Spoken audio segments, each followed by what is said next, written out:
I'm Salt Lake Tribune editor Aaron Falk here with Jason Batacchio. Jason, you got a story on former Ute quarterback Cam Rising out right now. Want to kind of just start with at the beginning. You go to Newbury Park High School where Cam is an offensive coordinator for his alma mater, the Panthers. What stood out to you the couple days you were able to spend there last week?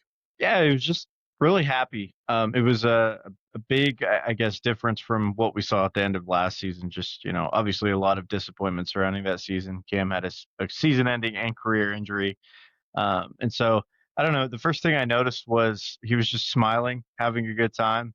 He seemed like he was in a much better place than when, he was at this time last year. And so, that stuck out. And just his relationship with Brady Smigiel, he was by his side almost every single rep. After, a practice rep or a drill or just, a walkthrough, Cam would go up to him, give him some tips or advice. And, yeah. And then another thing, I mean, Cam can't throw a football anymore.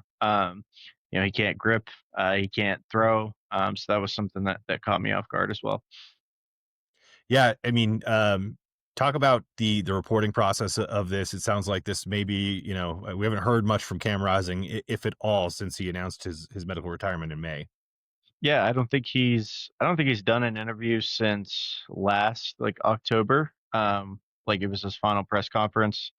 Obviously, he had an ankle injury, and that was kind of the last we had heard from him, other than his statement that he posted in May. But yeah, so I reached out to Joe Schmiegel, who's Newberry Park's head coach. He was also Cam's offensive coordinator when he was there in 20, I think 15, 2016, 2017, or whatever. But he was there, and he said, "Yeah, come down to practice. We'd love to have you out." And so from there, I just coordinated some interviews with Lorenzo Booker's on staff. He's a former NFL player, I think a former Chicago Bear.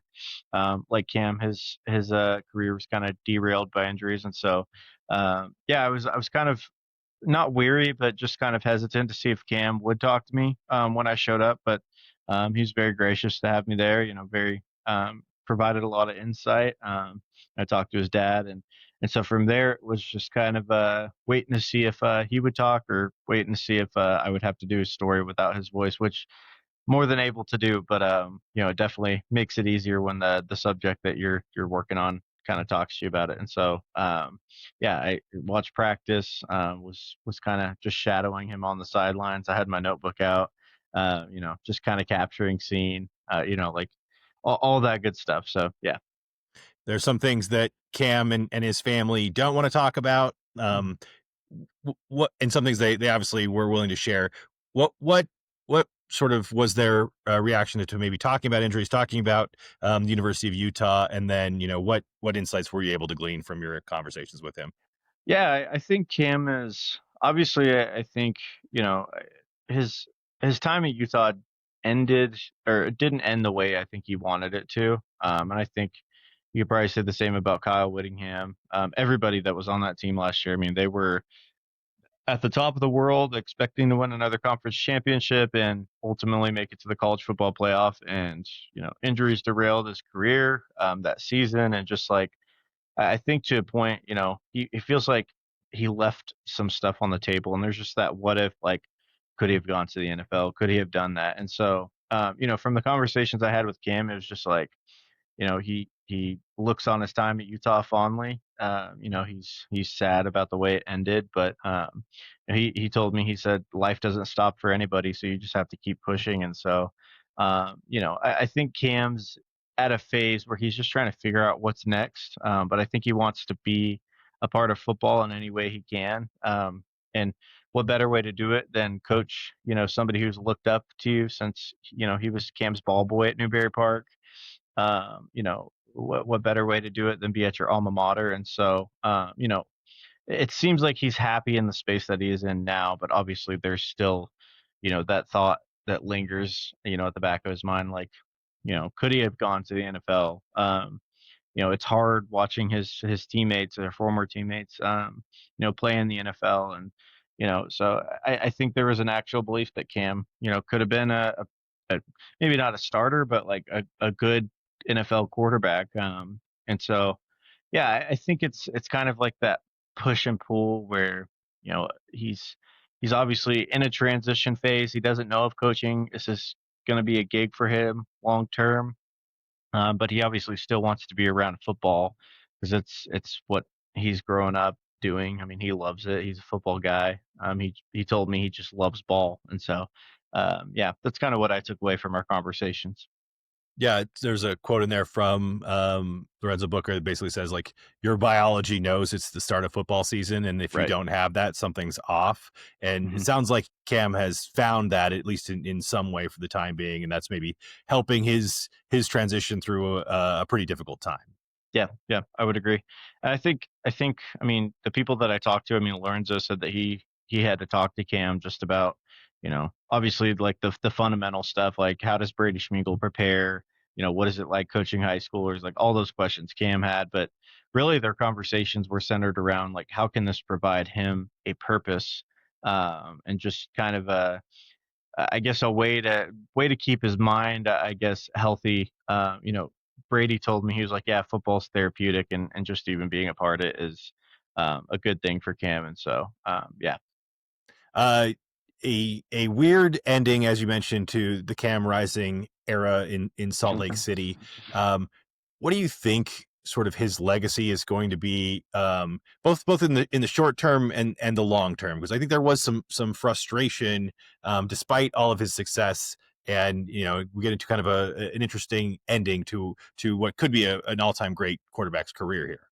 yeah. I think we'll start off with the short term. I think with just how much social media pressure, the game time decision uh, stuff that Kyle did. I mean, that's Kyle wants to approach it whatever way he wants. But I think the way Cam exited, I mean, no interviews, no other than a Twitter statement written in his notes app. I mean, there's been no like public, I guess, representation of like how he feels about his time. And so I think Utah fans will obviously remember him for the guy that won them two Pac-12 championships. But I think in the short term, they'll also remember like what could have been. I think that's Utah fans right now. It's just like what could have been with Cam Rising.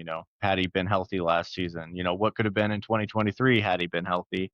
And so I think obviously there's a lot of fondness, but I think there's also kind of a little bit of just questions. I think some Utah fans might remember him of like, why didn't this guy play for 2 years? Not, obviously with them not knowing, the background and the stuff that happened behind the scenes. But yeah, long term, I don't think there's any way that you can't say Cam Rising was one of the not one of the best Utah quarterbacks of all time. I mean, I would put him up there with Alex Smith. Obviously, Alex Smith achieved, I guess you could say, more just individually in accolades, but Cam also won them two Pac-12 championships. That's a power at the time, Power Five conference. Alex Smith did it in the Mountain West, and so you could make the argument that Cam was facing better competition. I mean, he was squaring off against a former Heisman winner and Caleb Williams, and so